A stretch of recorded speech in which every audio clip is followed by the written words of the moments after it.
नमस्कार मित्रों, Shukla ji UP 32 channel में आपका स्वागत है। आज हम आपको पशुपतिनाथ मंदिर की कथा सुनाएंगे। नेपाल के पशुपतिनाथ मंदिर का इतिहास एवं पौराणिक मान्यता, इसके बारे में जानकारी देंगे। पशुपतिनाथ का अर्थ, मंदिर का इतिहास, कब खुलता है मंदिर, मंदिर का परिचय और मंदिर में दर्शन की मान्यता, इसके बारे में हम आपको जानकारी देंगे।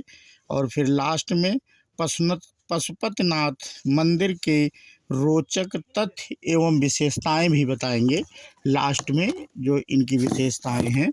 और ये लीजिए, हम आपकी कथा प्रारंभ करते हैं। जो लोग नए हों वो मेरे UP 32 Shukla ji UP 32 channel को सब्सक्राइब कर दें, और जो लोग पुराने हैं, पहले से जुड़े हुए हैं, वो लोग लाइक एवं शेयर ज़रूर करें। और ये हम आपकी कथा शुरू करते हैं और वीडियो बनाते हैं। वीडियो को आखिरी तक देखना, तभी सारी जानकारियाँ इसमें आप लोगों को मित्रों प्राप्त होंगी। और यदि बीच में वीडियो छोड़ देते हैं तो आपकी अधूरी जानकारी होती है। जो अधूरी जानकारी होती है वो किसी काम की नहीं होती है, इसलिए जो भी जानकारी लें वो पूरी लें। और हम वीडियो शुरू करते हैं। विश्व में 2 पशुपतिनाथ मंदिर प्रसिद्ध हैं, एक नेपाल के काठमांडू का और दूसरा भारत के मंदसौर का। दोनों ही मंदिर में मूर्तियां समान आकृति वाली हैं। नेपाल का मंदिर बागमती नदी के किनारे काठमांडू में स्थित है और इसे यूनेस्को की विश्व धरोहर में शामिल किया गया है। यह मंदिर भव्य है और यहाँ पर देश विदेश से पर्यटक आते हैं। पशुपति का अर्थ, पशुपति अर्थात जीव या प्राणी, और पति का अर्थ है स्वामी, और नाथ का अर्थ है मालिक या भगवान। इसका मतलब यह है कि संसार समस्त जीवों के स्वामी या भगवान है। पशुपतिनाथ दूसरे अर्थों में पशुपतिनाथ का अर्थ है जीवन का मालिक। मंदिर के इतिहास के बारे में, और मंदिर का इतिहास, माना जाता है कि यह लिंग वेद लिखे जाने से पहले ही स्थापित हो गया था। पशुपति काठमांडू घाटी के प्राचीन शासकों के अधिष्ठाता देवता रहे हैं। पशुपति संप्रदाय के इस मंदिर के निर्माण का कोई प्रमाणित इतिहास तो नहीं है, किंतु कुछ जगह पर यह उल्लेख मिलता है कि मंदिर का निर्माण सोमदेव राजवंश के प्रसूप्रेज ने 3री सदी ईसा पूर्व में कराया था। 605 ईस्वी में अमसुरमन ने भगवान के चरण छूकर अपने को अनुग्रहित माना था। बाद में इस मंदिर का पुनः निर्माण लगभग 11वीं सदी में किया गया था। दीमक की वजह से मंदिर को बहुत नुकसान हुआ, जिसके कारण लगभग 17वीं सदी में इसका पुनर्निर्माण किया गया। बाद में मध्य युग तक मंदिर की कई नकलों का निर्माण कर लिया गया। ऐसे मंदिरों में भक्तपुर 1480, ललितपुर 1566 और बनारस 19वीं शताब्दी के प्रारंभ में शामिल हैं। मूल मंदिर कई बार नष्ट हुआ। इसे वर्तमान स्वरूप नरेश भूपलेंद्र मल्ला ने 1697 में प्रदान किया। अप्रैल 2015 में आए विनाशकारी भूकंप में पशुपतिनाथ मंदिर के विश्व विरासत स्थल की कुछ बाहरी इमारतें पूरी तरह नष्ट हो गई थी, जबकि पशुपतिनाथ मंदिर का मुख्य मंदिर और मंदिर की गर्भगृह को किसी भी प्रकार की हानि नहीं हुई थी।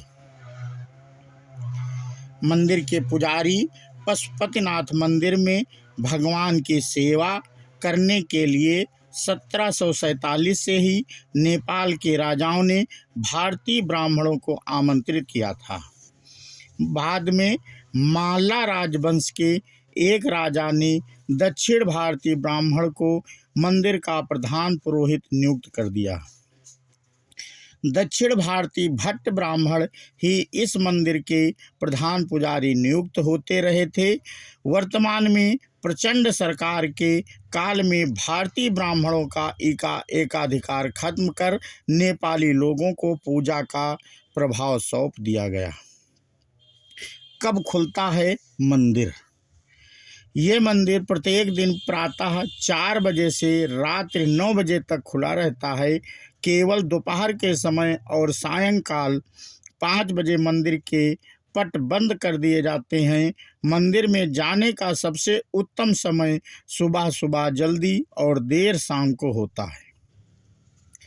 पूरे मंदिर परिसर में का भ्रमण करने के लिए 90 से 120 मिनट का समय लगता है। मंदिर का परिचय। नेपाल में पशुपतिनाथ का मंदिर काठमांडू के पास देवपाटन गांव में बागमती नदी के किनारे स्थित है। मंदिर में भगवान शिव की एक 5 मुंह वाली मूर्ति है। पशुपतिनाथ विग्रह में चारों दिशाओं में एक मुख और एक मुख ऊपर की ओर है। प्रत्येक मुख के दाएं हाथ में रुद्राक्ष की माला और बाएं हाथ में कमंडल मौजूद है। मान्यता अनुसार पशुपतिनाथ मंदिर ज्योतिर्लिंग पारस पत्थर के समान है। कहते हैं कि ये 5 मुंह अलग अलग दिशा और गुणों का परिचय देते हैं। पूर्व दिशा की ओर वाले मुख को तत्पुरुष और पश्चिम की ओर वाले मुख को सदज्योत कहते हैं। उत्तर दिशा की ओर जाने वाले मुख को वामवेद या अर्धनारीश्वर कहते हैं और दक्षिण दिशा वाले मुख को अघोरा कहते हैं। जो मुख ऊपर की ओर है उसे ईशान मुख कहा जाता है। इस मंदिर में भगवान शिव की मूर्ति तक पहुंचने के 4 दरवाजे बने हुए हैं। वे चारों दरवाजे चांदी के हैं। पश्चिमी द्वार की ठीक सामने शिव जी के बैल नंदी की विशाल प्रतिमा है, जिसका निर्माण पीतल से किया गया है। इस परिसर में वैष्णव और शैव परंपरा के कई मंदिर और प्रतिमाएं हैं।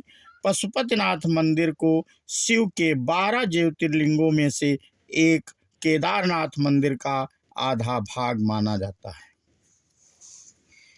यह मंदिर हिंदू और बौद्ध वास्तुकला का एक अच्छा मिश्रण है।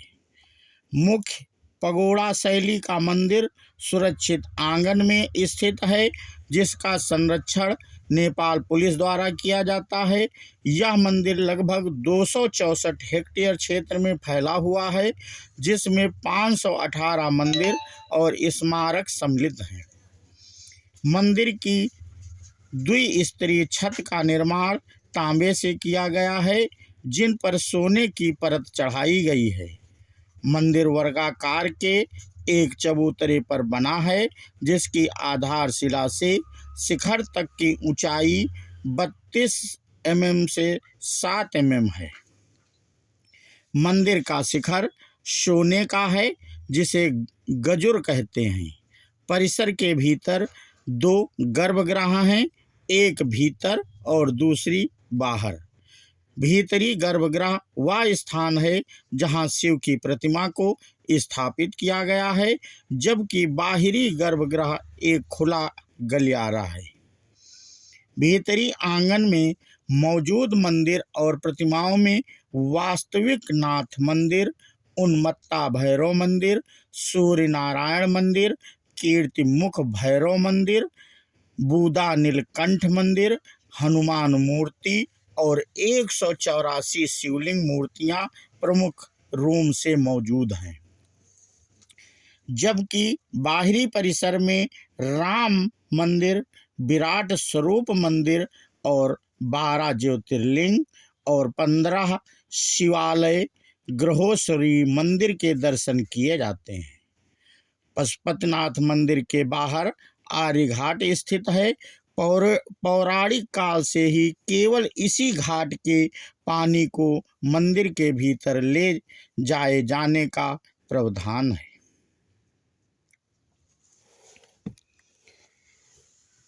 मंदिर दर्शन की मान्यता।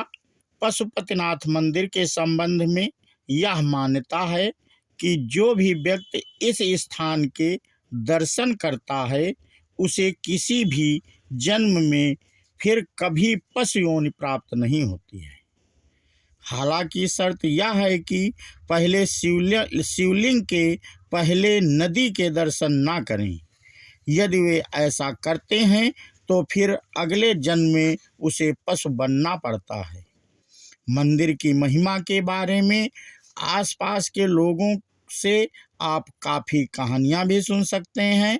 मंदिर में अगर कोई घंटा आधा घंटा ध्यान करता है तो वह जीव कई प्रकार की समस्याओं से भी मुक्त हो जाता है। पौराणिक कथा। अब पौराणिक कथा के बारे में हम आपको जानकारी देंगे और इस प्रकार है। एक पौराणिक कथा के अनुसार भगवान शिव यहाँ पर चिंकारे का रूप धारण कर निद्रा में चले बैठे थे। जब देवताओं ने उन्हें खोजा और उन्हें वाराणसी वापस लाने का प्रयास किया तो उन्होंने नदी के दूसरे किनारे पर छलांग लगा दी। कहा जाता है इस दौरान उनका सींग 4 टुकड़ों में टूट गया था। इसके बाद भगवान पशुपति चतुर्मुख लिंग के रूप में यहाँ प्रकट हुए थे। दूसरी कहानी। दूसरी कथा एक चरवाहे से जुड़ी है। कहते हैं कि इस शिवलिंग को एक चरवाहे द्वारा खोजा गया था, जिसकी गाय का अपने दूध से अभिषेक कर शिवलिंग के स्थान का पता लगाया था। और तीसरी ये पौराणिक कथा। तीसरी कथा भारत के उत्तराखंड से जुड़ी एक पौराणिक कथा से है। इस कथा के अनुसार इस मंदिर का संबंध केदारनाथ मंदिर से है। कहा जाता है जब पांडवों को स्वर्ग प्रयाग के समय शिव जी ने भैंसे के स्वरूप में दर्शन दिए थे, जो बाद में धरती में समा गए, लेकिन पूर्णतः समाने से पूर्व भीम ने उनकी पूंछ पकड़ ली थी।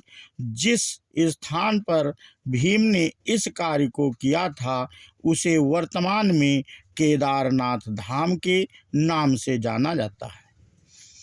एवं जिस स्थान पर उनका मुख धरती से बाहर आया उसे पशुपतिनाथ कहा जाता है। पुराणों में पंच केदार की कथा नाम से इस कथा का विस्तार से उल्लेख मिलता है। और अब हम थोड़ी और जानकारी अलग से देंगे।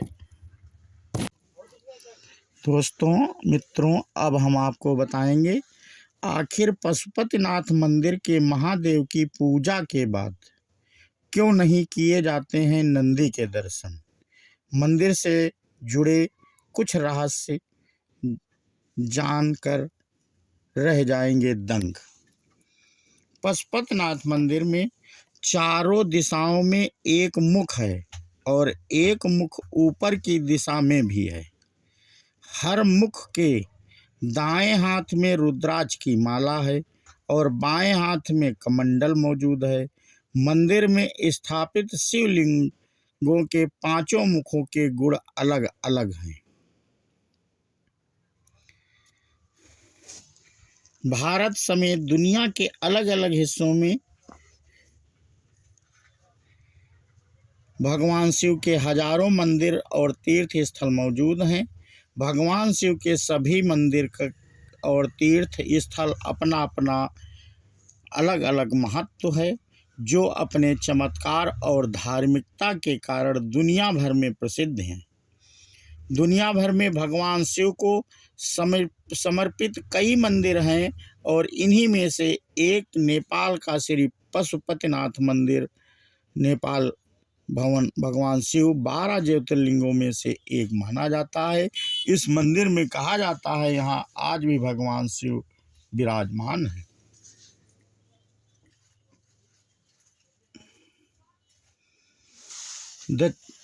पशुपतिनाथ के भगवान पशुपति की पूजा दक्षिण भारत के आए पुजारी करते हैं, ये हम आपको बता चुके हैं। ईसा मुख को माना जाता है पशुपतिनाथ का श्रेष्ठतम मुख। पशुपति मंदिर में चारों दिशाओं में एक मुख है और एक मुख ऊपर की दिशा में भी है। हर मुख के दाएं हाथ में रुद्राक्ष की माला और बाएं हाथ में कमंडल मौजूद है। मंदिर में स्थापित शिवलिंग के पांचों मुखों के गुण अलग अलग हैं। जो मुख दक्षिण की ओर है उसे अघोर मुख कहा जाता है। पश्चिम की ओर मुख को सद्योजात, पूर्व और उत्तर की ओर मुख को तत्पुरुष और अर्धनारीश्वर कहा जाता है। जो मुख ऊपर की ओर है उसे ईशान मुख कहा जाता है। यह निराकार मुख है। यही भगवान पशुपतिनाथ का श्रेष्ठतम मुख माना जाता है। श्री पशुपतिनाथ मंदिर में स्थित शिवलिंग बहुत ही कीमती और चमत्कारी है। माना जाता है कि यह शिवलिंग पारस पत्थर से बना है। अब पारस पत्थर के बारे में तो हम सभी जानते हैं कि इसके स्पर्श मात्र से लोहा भी सोना बन जाता है।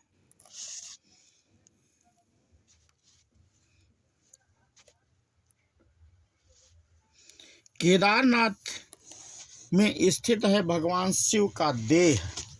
भगवान शिव का पीछा करते पांडव केदारनाथ भी पहुंच गए थे, लेकिन भगवान शिव उनके आने से पहले ही वहां से हट गए थे।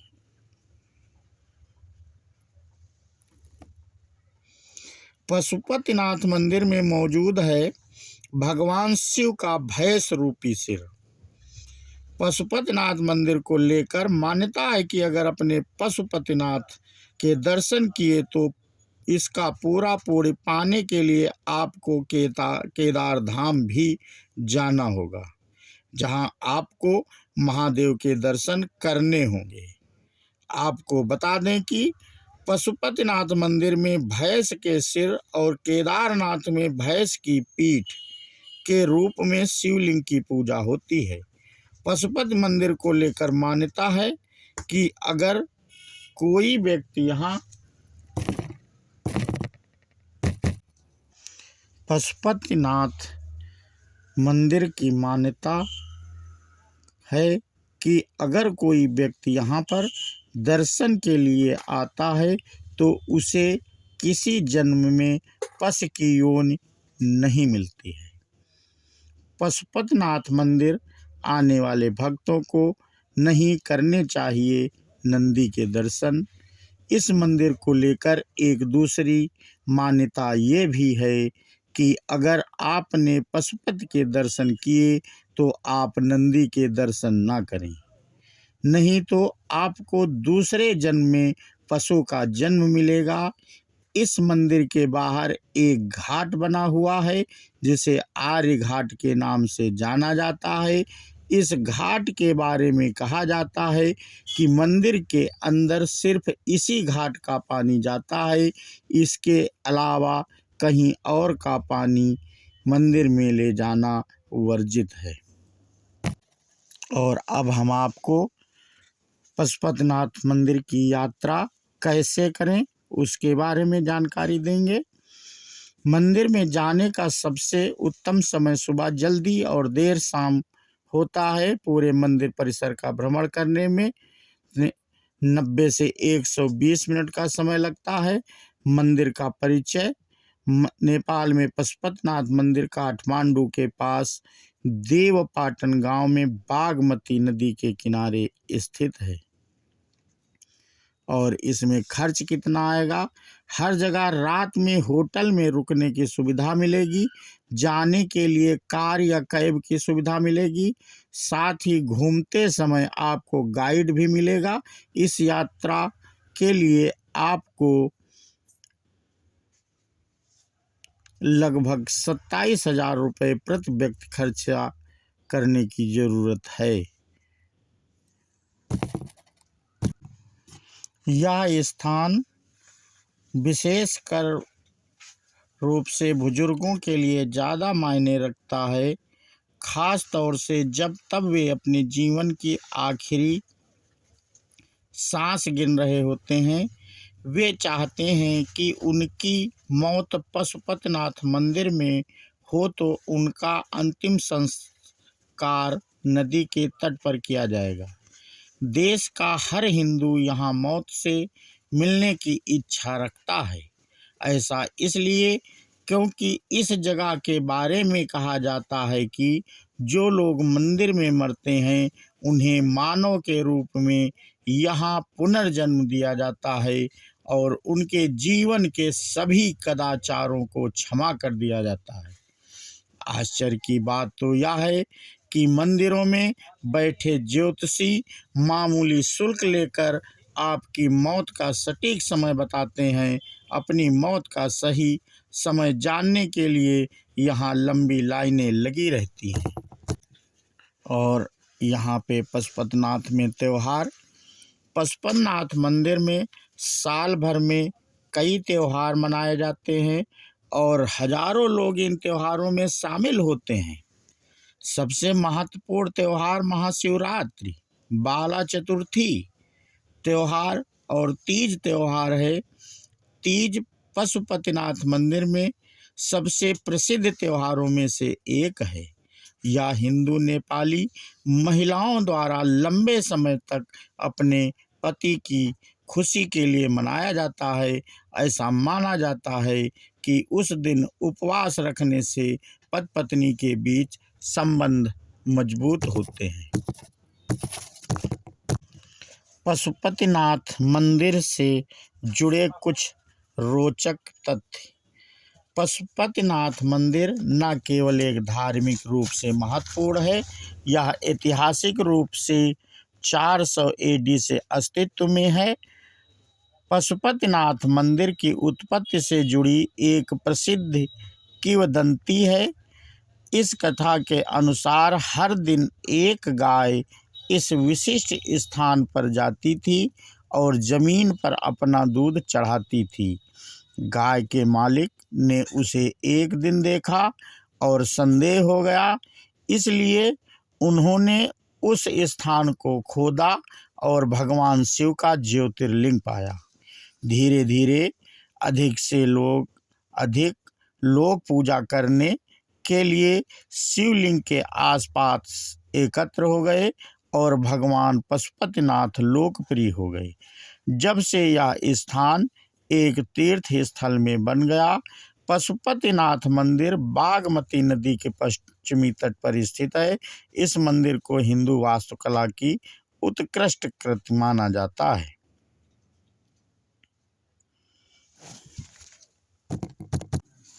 पशुपतिनाथ मंदिर कैसे पहुँचें? काठमांडू के बाहरी इलाके में बसे पशुपतिनाथ मंदिर सार्वजनिक और निजी परिवहन द्वारा अच्छी तरह से पहुंचा जा सकता है। निकटतम त्रिभुवन अंतर्राष्ट्रीय हवाई अड्डा काठमांडू में स्थित है।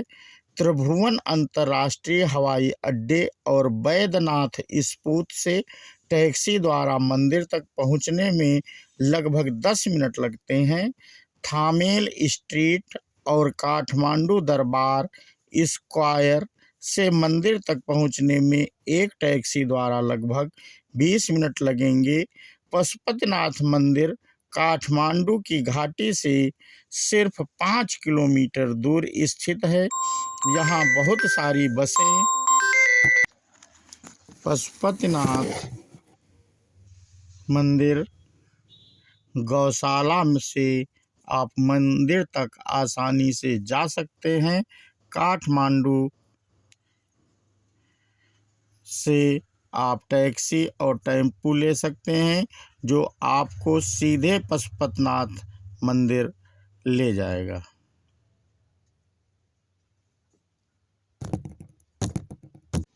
और मित्रों, अब हम आपको नेपाल के बारे में कुछ जानकारी देंगे। नेपाल एक ऐसा देश है जो अपने निर्माण से लेकर वर्तमान तक अपनी आध्यात्मिकता को लेकर जबरदस्त रूप से अनूठा है। आइए जानते हैं विस्तार से इस देश के बारे में सद्गुरुओं से। महज भौतिक सुख सुविधाओं की ओर ध्यान न देकर आध्यात्मिकता और मानव चेतना को समर्पित करते हुए किसी देश को बनाने की कल्पना पूरे देश में अनूठी है। ऐसा करने वाले देश शायद तिब्बत और नेपाल ही हैं। नेपाल देश भले ही छोटा हो, लेकिन आध्यात्मिक दृष्टि से यह खास महत्वपूर्ण है। हालांकि अस्थिरता के कारण यह देश अपने आध्यात्मिक खजाने को संभाल नहीं पाया और अब इस आधुनिकता की परत चढ़ी रही है। नेपाल अध्यात्म की भूमि है और एक समय में यह जगह पूरी तरह से जिंदगी के आध्यात्मिक पहलुओं से जुड़ी हुई थी। दुर्भाग्य से इस देश को राजनीतिक और आर्थिक स्तर पर बेहद उठापटक और पतन का दौर देखना पड़ा। इसी वजह से वे अपने यहाँ हुए इस उम्दा काम को, जो कई सौ सालों से हुआ था, सही तरह से सहेज कर नहीं रख पाए। जो हम आज देख रहे हैं वे दरअसल बचे हुए अवशेष हैं, लेकिन जो कुछ भी बचा है वह असाधारण है। और मित्रों, इस प्रकार से नेपाल के बारे में भी हमने आपको जानकारी दी और आप लोग भक्तगण और पशुपतिनाथ मंदिर के लिए दर्शन के लिए भी जाएंगे और वहाँ दर्शन करेंगे और शंकर जी का आशीर्वाद प्राप्त करेंगे। वहीं पे शंकर जी के मंदिर के ही साथ में बगल में सती माता का भी मंदिर है और वहाँ भी दर्शन करेंगे। और वहाँ की एक बात विशेष ध्यान देना, शंकर जी के दर्शन करने के बाद नंदी के दर्शन मत करना, क्योंकि वहाँ के मान्यता के अनुसार जो हमने बातें इस वीडियो में बताई हैं कि नंदी के दर्शन करने के बाद मनुष्य योनि पशु योनि में जन्म लेता है। इसलिए इस विशेष का ध्यान देना और हम वीडियो आपके लिए इसी प्रकार से और अच्छी अच्छी तीर्थों की लाते रहेंगे और उनके बारे में आपको जानकारी भी देते रहेंगे। और आप लोग मेरे चैनल को सब्सक्राइब ज़रूर कर दिया करें और वीडियो पूरा देखा करें, क्योंकि वीडियो आप लोगों को का बनाने के लिए हम लोग बहुत मेहनत करते हैं और तैयार करते हैं आप लोगों के वीडियो। और लाइक जब कम होते हैं और या व्यूज़ कम हो जाते हैं या सब्सक्राइब नहीं आ पाते हैं तो हम लोगों को थोड़ा तो परेशानी होती ही है, क्योंकि जो लोग जो भी वीडियो बनाते हैं हमारे और मित्र भाई लोग, वो लोग भी यही चाहते हैं कि वीडियो और कितना अच्छा बने और हम भी प्रयास करते हैं आप लोगों के लिए वीडियो कितना अच्छा बना सकें। और इसके ऊपर पुनः हम आगे की ओर बढ़ भी रहे हैं और हम थोड़ा नए हैं चैनल में, इसलिए आप लोगों को जो पुराने वीडियो वाले हैं वो इतनी जानकारी देते हैं या जो प्रस्तुत करते हैं आपके सामने, उस हिसाब से हम नहीं दिखा पाते हैं। लेकिन मित्रों, जिस प्रकार से आप मेरा हौसला अफजाई करते हैं तो हमें भी उससे खुशी होती है और आगे बढ़ने की प्रेरणा भी मिलती है।